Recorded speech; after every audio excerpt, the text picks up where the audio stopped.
First, they came for the rape jokes, and I did not speak out.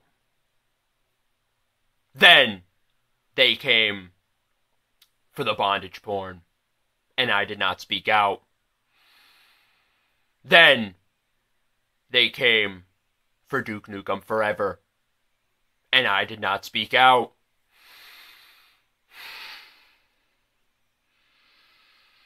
And then they came for my testicles! And no one spoke out for me. Hello, I am Jimothy Schmidt. You may be thinking that what I just said was alarmist. And well, that's the entire point. I am here to ring the alarm. I am here to wake you up to one of the worst forms of oppression this world has ever seen. The feminazis will not stop, they'll never compromise, and they'll never be appeased. They will stop at nothing short of the castration of mankind.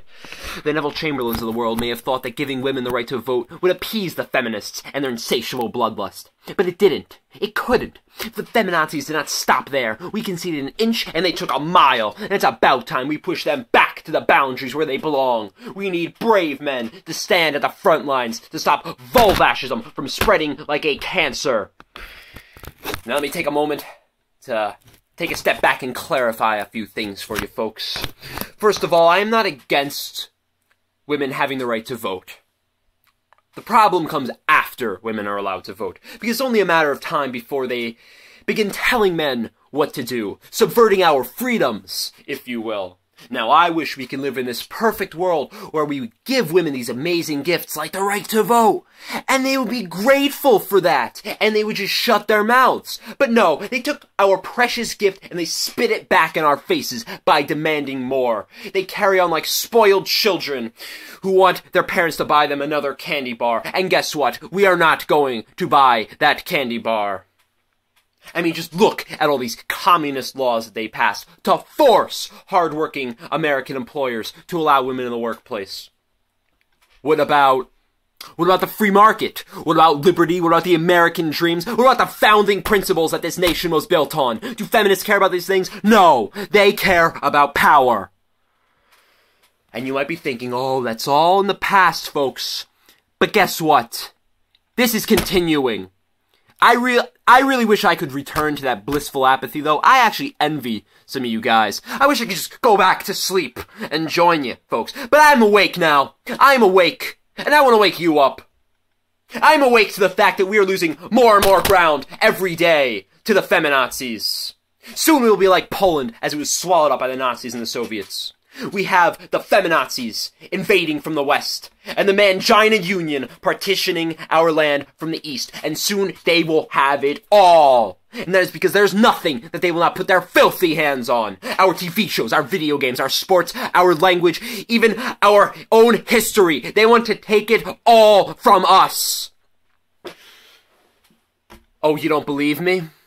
Look at feminists like Anita Sarkeesian and Rebecca Watson. Sarkeesian wants to ban video games. Watson wants to ban coffee and human sexuality. And I know some of the appeasers are going to say, oh no, but that's not a big deal. Sarkeesian's just criticizing video games. She's not making us any less free. Well, sorry folks. Sorry to once again wake you up. But you're going to need to take a few steps back before you fall into this trap. So let's say you put on Miss Hoop Earrings and pink outfits, and she blathers on about, I don't know, tropes or some shit. She'll use all these sophisticated, incomprehensible phrases like, oh, video games reinforce societal something, blah, blah, blah, status quo, or similar gibberish. She'll state it all self-assuredly. So you might think that she's onto something. Just nod your head and, yeah, I'm learning something, she must be true, huh? And then, before you even know it's happening, while you're distracted, you'll suddenly start to feel something. There'll be a strange feeling on your inner thigh, as if some kind of weight has been lifted. Perhaps there'll be a cool, breezy feeling. You might even feel a little bit extra wiggle room down there. You'll say, oh, that's odd. Wonder what's going on down there. So, you have a look. Yeah. And it's about this time that you'll realize that your testicles have been removed. You are now a slave to the gynocracy. But it is not too late. Straight, heterosexual white men of the world, this is our fight. This is the face of oppression. I stand proudly with brothers in arms, like Phil Mason, aka Thunderfoot.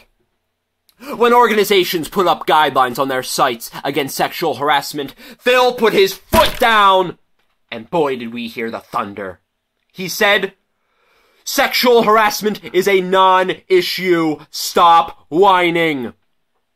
And when Free Thought Blogs responded by trying to silence his truth, he did not give up.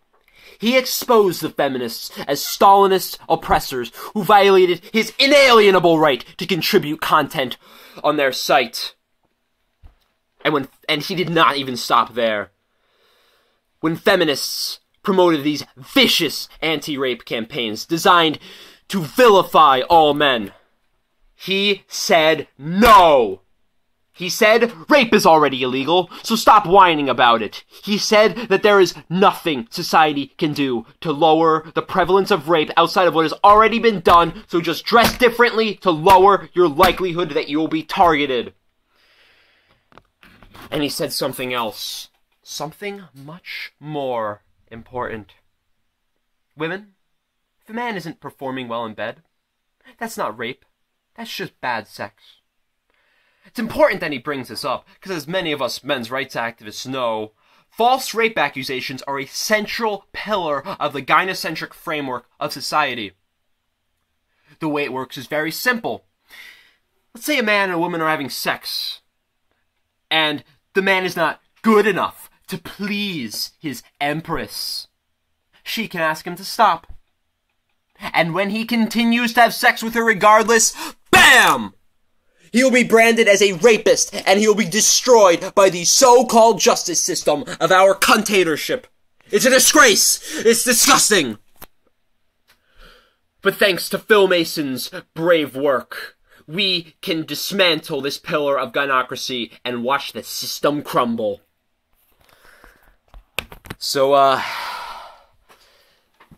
you ever find yourself calling a woman a cunt on Twitter, and she blocks you to silence your voice, please, please do not give up. Your voice is invaluable. I know being censored may be disheartening, but just keep on fighting. This is the evil of our enemy, and we are bigger than it. Just remember, Phil Mason is on your side. Thunderfoot. This is the man credited with disproving the theory that Jesus walked with the dinosaurs. And he did so back in 2007, a time when saying that you believe in evolution was unheard of. That guy is on our side. Yeah. Let that sink in. So to all you fledgling men's rights activists ready to falter in the face of Stalinist oppression, remember that he is with you each step of the way. May his analogies about mountain lions guide you and mold you into a better man. I am sorry, feminists, but my testicles will remain in my scrotum where they belong, and I will protect the testes of all men. We will dismantle the oppressive matriarchy, one rape joke at a time. I love you all, my fellow men. Good night.